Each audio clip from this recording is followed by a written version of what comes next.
Me llamo Carmen, tengo 33 años y soy funcionaria de la Administración General del Estado. La vida ha sido un trajín con un horario frenético, pero hago lo que siempre quise hacer desde mi época de estudiante, así que estoy bastante realizada. En mi vida personal, vivo con mi pareja, Martín, desde hace 5 años. No estamos casados oficialmente, solo somos pareja de hecho. Los padres de Martín suelen decir que ahora está bien, pero ¿no deberíais pensar en casaros para el futuro? Pero aún no hemos dado ese paso. Verás, mi familia está impregnada de machismo. Priorizan al hijo mayor por encima de todo. Mis padres e incluso mis abuelos por ambas partes siempre me han tratado como si no valiera nada por ser la hija mayor, a pesar de ser la primera hija de mis padres y la primera nieta por parte de mi padre.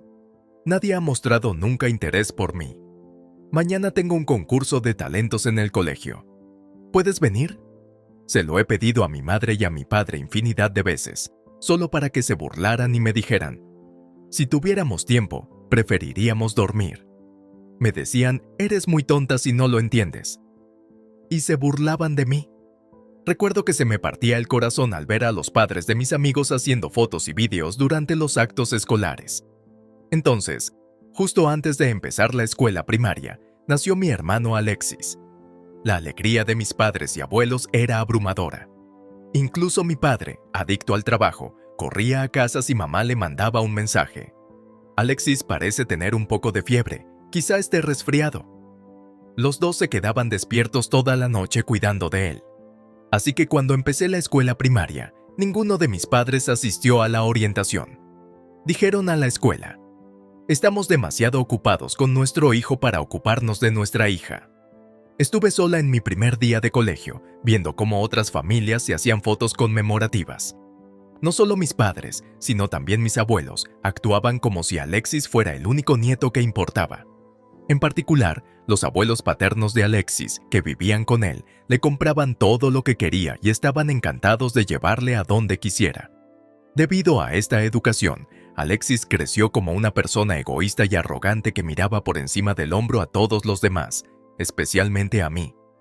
A menudo me quitaba la comida o destrozaba mis cosas para divertirse, y nadie de la familia se inmutaba. Una vez rompió un libro que me había prestado un amigo.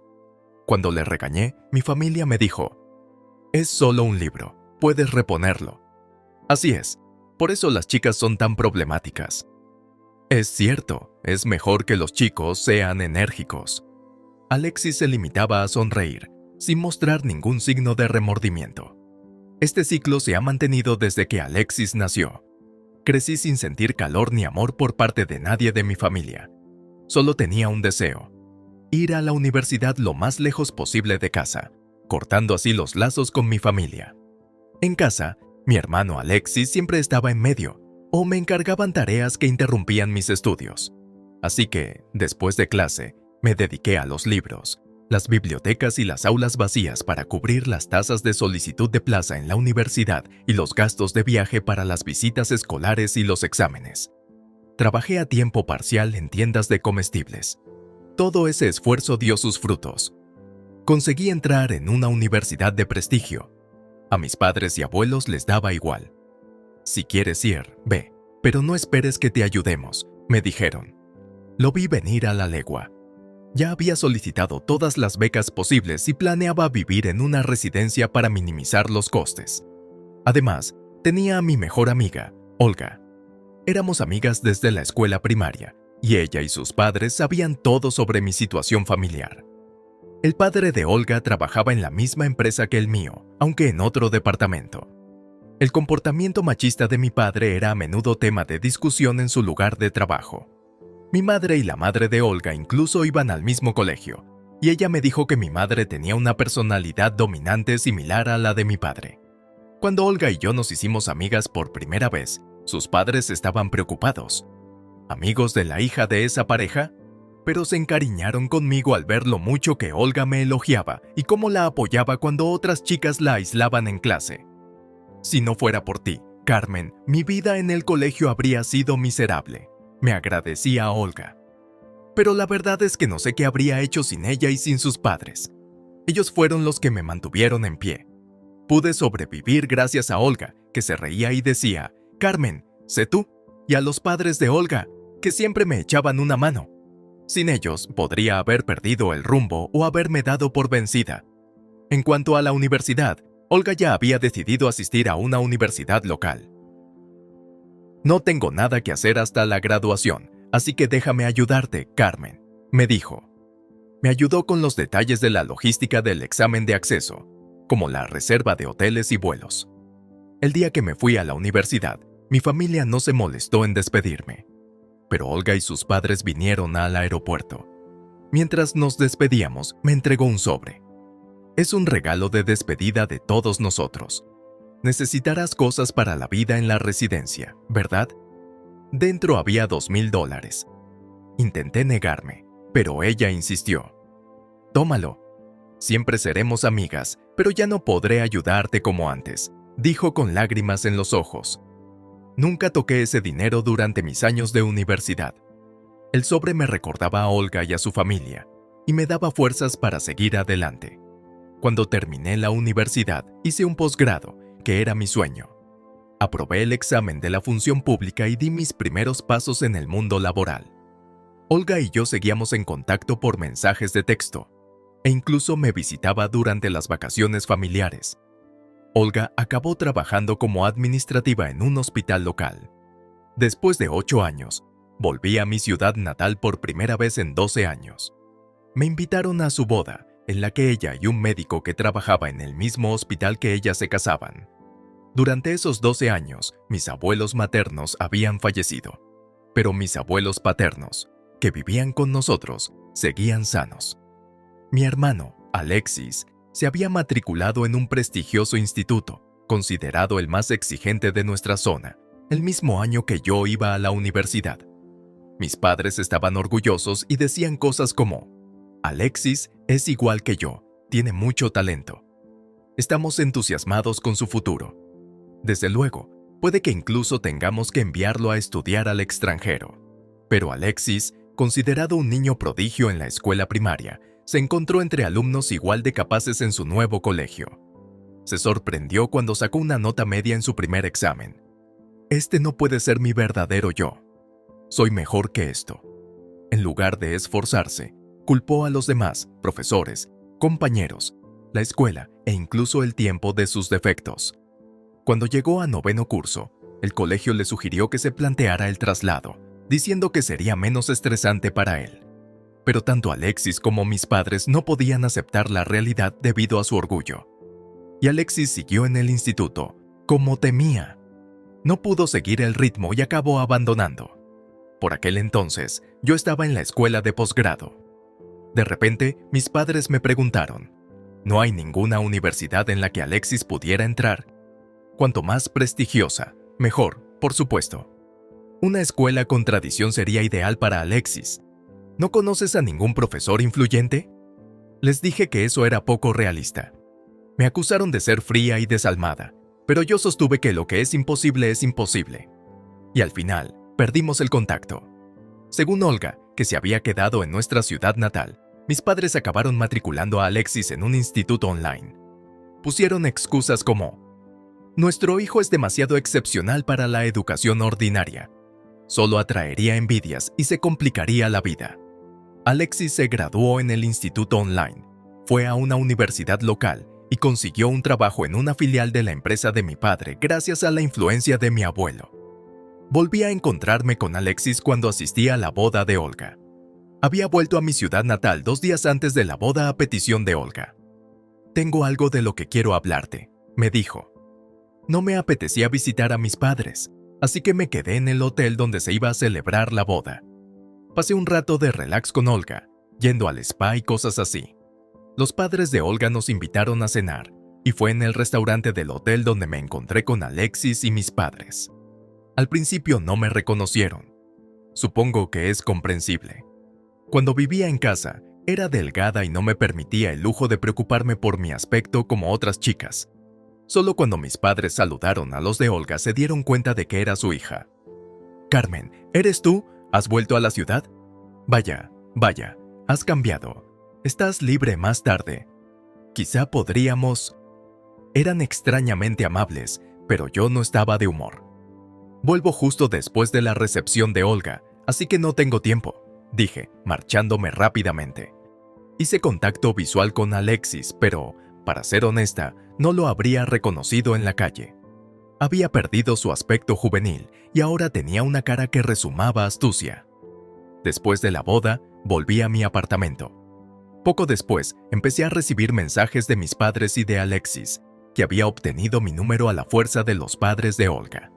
Según un mensaje del padre de Olga, que se disculpaba por haberles dado mi información de contacto, parecía que querían que asistiera a la boda de Alexis. ¿Alexis se casa? Sí, al parecer con la hermana pequeña de un compañero de la universidad. Solo tiene 21 años y es muy guapa. ¿Qué tiene eso que ver con mi asistencia? Según el padre de Olga, Alexis había conseguido su trabajo gracias a las conexiones de mi abuelo, pero su autoestima superaba con creces sus capacidades reales.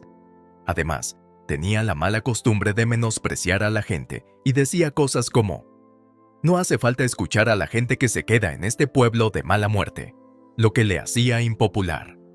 Por eso, cuando anunció su boda, casi todo el mundo, desde colegas hasta jefes, le pusieron excusas como: «Ese día tengo un resfriado tremendo», o «La lectura de las cartas del tarot me ha desaconsejado ir en dirección al lugar de la boda». Planeando tener un resfriado, ¿eh? Ya veo. Mis padres y Alexis no querían verse superados por el número de asistentes por parte de la novia. Aunque no soy la hermana o la hija más emocionante, parecen pensar que era mejor tenerme allí, dado que tengo un título de posgrado de una prestigiosa universidad y un trabajo en el gobierno. Me molestó su pensamiento superficial. Competir por el número de asistentes es ridículo. Pero si seguía ignorándoles, seguramente molestarían al padre de Olga diciéndole: «Dile a nuestra hija que se ponga en contacto». Así que respondí a regañadientes al mensaje de Alexis. Me dijo: «¿Cuánto tiempo sin hablarnos? Debes de estar contento de ser útil a la familia por una vez». Ignoré su mezquino comentario y decidí asistir a la boda, solo para minimizar las molestias. El día de la boda llegó 2 meses después. La novia era tan guapa como la había descrito el padre de Olga, y parecía realmente amable y directa. Me preguntaba por qué una mujer tan maravillosa se casaría con alguien como Alexis, pero decidí no entrometerme y limitarme a desempeñar mi papel de hermana del novio. Después de la boda, Alexis y su nueva esposa se marcharon de luna de miel. Nadie intentó tenerme cerca, y no tenía nada que decir a mis padres ni a mis abuelos. Así que visité brevemente la casa de Olga, saludé y me marché. Pasó el tiempo sin ningún contacto hasta que Alexis me tendió la mano para invitarme a ver los cerezos en flor. No era un gran acontecimiento como el Festival Nacional del Cerezo en Flor de Washington, D.C., pero mi ciudad natal también tenía un jardín botánico con cerezos. Es un acontecimiento estacional habitual. Sin embargo, sospeché. Resultó que el verdadero objetivo no eran los cerezos en flor, sino convencerme de que renunciara a mis derechos de herencia. Al parecer, hay un gran plan de desarrollo urbanístico cerca de nuestra casa familiar. Un importante promotor inmobiliario planeaba comprar la zona para construir un gran complejo de apartamentos. Las transacciones inmobiliarias se estaban intensificando alrededor de nuestra casa familiar. Nuestra casa estaba situada justo en la zona urbanizada. Nuestro bisabuelo tenía allí un negocio de leña y carbón, así que la propiedad era bastante grande. No solo incluía la casa, sino también una amplia zona de aparcamiento. Parecía que Alexis y mis padres, influidos por el aumento del valor del terreno, querían asegurarse de que yo no recibiera una parte de la herencia en el futuro. Dicen que no hay que contar los pollos antes de que nazcan.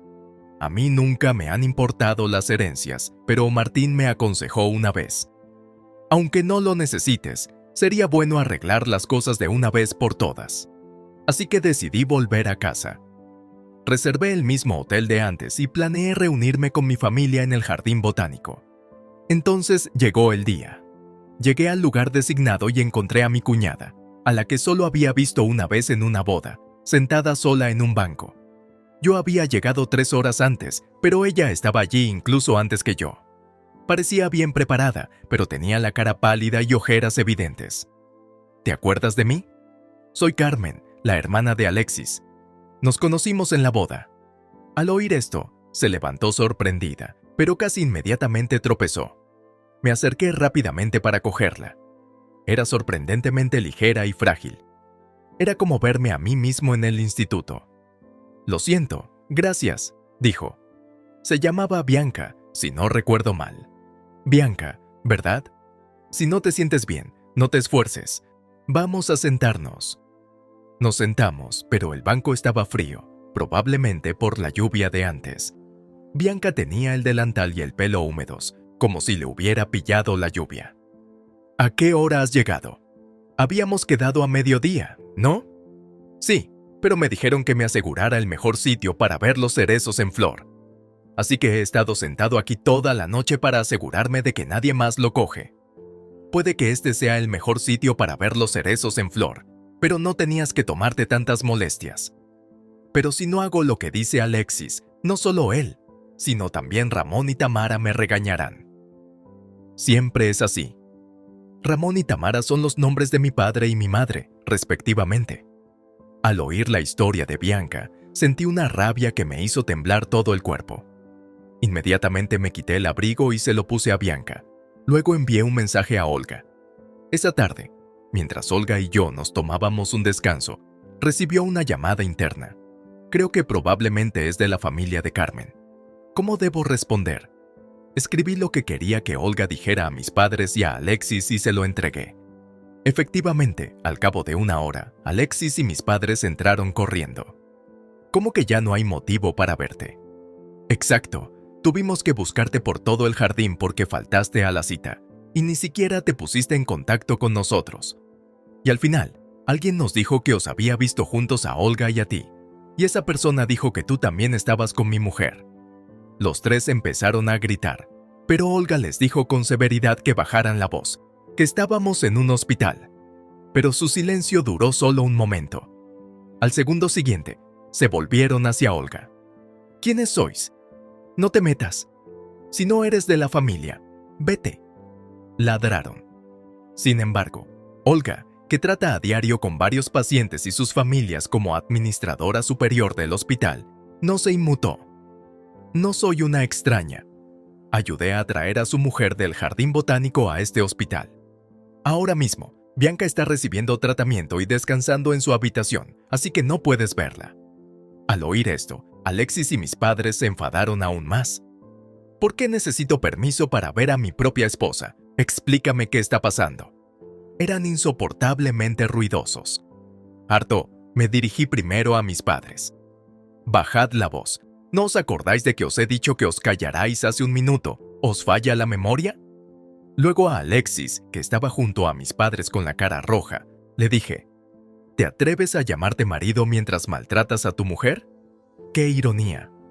En ese momento apareció Martín, acompañado de 2 policías. «Muy bien, aquí estamos. Este es el marido y los familiares de la víctima», les señaló Martín a los 3. Sus rostros, que habían estado tan rojos, se tensaron de repente y palidecieron. «¿Qué está pasando? ¿Qué hace aquí la policía?». «Víctima, ¿te refieres a Bianca? ¿No es una exageración? Solo se sentía un poco mal». Tartamudeando, Alexis y mis padres intentaron replicar. Martín les entregó su tarjeta de visita. «Ah, debería haberlo mencionado antes. Soy socio de Carmen y abogado. A partir de ahora, representaré a Bianca. Mucho gusto». ¿Representar a mi mujer? ¿Qué quieres decir con representar? Hacer que una mujer se siente sola al aire libre toda la noche, con temperaturas por debajo de los 41 grados, solo para asegurarse un sitio para ver los cerezos en flor no es normal, se mire por donde se mire. Pero aún así, ¿no es extraño que un abogado se involucre en algo así? Cuando un cliente pide representación, es natural que un abogado se la proporcione. Además, vosotros cancelasteis el contrato del móvil de Bianca hace más de un año y apenas le disteis dinero. ¿Y si hubiera pasado algo mientras ella estaba fuera? Pero no pasó nada, así que eso no viene al caso. ¿No te imaginas lo que pasaría si alguien estuviera sin comida ni agua durante casi medio día? Ya no sois niños. Pero además, cuando le dijiste que asegurara el lugar, ni siquiera le diste tiempo de vestirse adecuadamente para estar al aire libre. Incluso la dejaste fuera inmediatamente. ¿Cómo no va a ser esto un comportamiento malintencionado? Martín habló con suavidad y los dos policías que estaban a su lado asintieron con expresión severa. Yo intervine. Cuando la encontré, estaba desfasada y pálida. Por eso la trajimos enseguida a este hospital y al coche de Olga. En realidad, estuve en el jardín botánico 3 horas antes de reunirme con Alexis y mis padres, porque tenía planes para encontrarme con Olga. Le había dicho a Olga que había quedado con Alexis y mis padres para ver los cerezos en flor. Me sugirió, ¿por qué no das un paseo por el jardín botánico para calmar los nervios? Acepté, pues me sentía un poco inquieto. Gracias a que llegué mucho antes, pude encontrar a Bianca en mal estado. Presa del pánico, llamé inmediatamente a Olga, que seguía en casa. Su marido, médico, le aconsejó que la llevara al hospital lo antes posible e incluso vino a recogernos porque se dirigía al trabajo. Gracias a ello, Bianca recibió atención médica rápida y su temperatura corporal y su color volvieron pronto a la normalidad. Sin embargo, basándose en el diagnóstico del marido de Olga de que estaba débil física y mentalmente, la trasladaron a la sala de impacientes. Mientras tanto, tras escuchar la historia de Bianca durante el trayecto al hospital y entre los exámenes, consulté con Olga y me puse en contacto con Martín, que no tardó en venir. Martín actuó entonces como abogado de Bianca, consultando con la policía y poniéndose en contacto con su familia. Por lo que a mí respecta, sus acciones contra mi clienta podrían considerarse agresión. Naturalmente, pienso presentar una denuncia al respecto. Al oír esto, la cara de Alexis cambió de color. ¿Agresión? Eso es un poco exagerado. No le he hecho daño físico ni nada por el estilo. Agresión no solo se refiere a lesiones físicas. En casos anteriores se ha definido como el hecho de afectar negativamente a la salud de una persona. ¿Afectar negativamente a la salud? Solo se sintió un poco enferma. No hay necesidad de hacer un gran problema de ello. Si es para tanto o no, lo decidirán la policía y los fiscales. Mientras Martín decía esto, el policía que estaba detrás de nosotros dijo: «Vamos a llevaros a algún sitio para que os cuenten más cosas». Y se llevó a los tres. Tras la bronca de la policía, Alexis y sus padres volvieron a casa, donde les esperaba la familia de Bianca, furiosa. Según me contó Bianca más tarde, su hermano siempre había considerado a Alexis un amigo brillante y cariñoso. Cuando Alexis empezó a salir con Bianca, su hermano estaba encantado. Pero entonces Alexis le contó que Bianca le había dicho: «Siempre he odiado a mi familia. Ahora que estoy casada, por fin he cortado los lazos. Les dije que no me contactaran más». Después de eso, su hermano fue bloqueado de todas las formas de comunicación. Incluso visitó su casa, pero no le dejaron entrar y le dijeron: «Está llorando y no quiere verte. Vete, por favor». Por otro lado, Alexis le dijo a Bianca: «Nunca le has gustado a tu hermano. Me suplicó que te quitara de sus manos. Solo me casé contigo por obligación, no por amor. Mis padres y abuelos también le decían: eres una carga. Agradece que te aguantemos». Claramente, intentaban aislar a Bianca de su familia para utilizarla a su conveniencia. ¡Qué grupo tan despreciable! Pero todos sus planes salieron a la luz gracias a este incidente. La familia de Bianca, que acudió corriendo al enterarse de la noticia, se turnó para quedarse con ella hasta que se recuperó y le dieron el alta en el hospital. Aunque al final la policía los dejó en libertad con una severa advertencia, en una ciudad pequeña como la mía, la condena social puede ser mucho peor que las repercusiones legales. Cuando llevamos a Bianca al hospital, los tres se presentaron en el jardín botánico solo para encontrarlo ocupado por otro grupo, lo que dio lugar a una acalorada discusión. Rápidamente se corrió la voz sobre el incidente y empezaron a correr rumores sobre Alexis, y mi padre se sintió tan humillado que acabó dejando su trabajo a consecuencia de ello. Al parecer, trató tan mal a su joven esposa en repetidas ocasiones que incluso la mandó al hospital. Oh, he oído que montó en cólera y que hasta la policía se acordó de él. Incluso los padres del marido se reunieron y llevaron a su mujer al psiquiátrico. Alexis y papá renunciaron porque ya no aguantaban más que estos rumores se extendieran con cierta exageración, no solo en su lugar de trabajo, sino también en su vecindario. Además, un gran negocio de urbanización de terrenos se vino abajo, lo que hizo que el valor de las propiedades cayera en picado.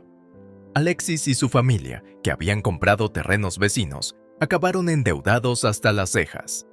La familia de Bianca exigió entonces una indemnización por divorcio y un reparto de bienes, lo que puso a todos al borde del abismo. Mis abuelos perdieron todos sus bienes y tuvieron que mudarse a un centro asistencial tras el shock de ser expulsados de su casa. Alexis y mis padres, que se enfrentaban a un divorcio precipitado, pidieron ayuda y mediación a Martín, que representaba a Bianca.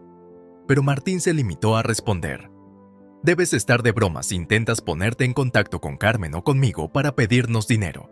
Tendremos que responder legalmente». Había cambiado de número mientras la policía interrogaba a mis padres y a Alexis, y ni siquiera sabían mi dirección actual ni mi lugar de trabajo, así que ya no había forma de que se pusieran en contacto conmigo directamente. Ahora que estoy libre de todas las complicaciones relacionadas con mi casa familiar, sobre todo desde que desapareció la herencia de mis abuelos, me siento totalmente liberada.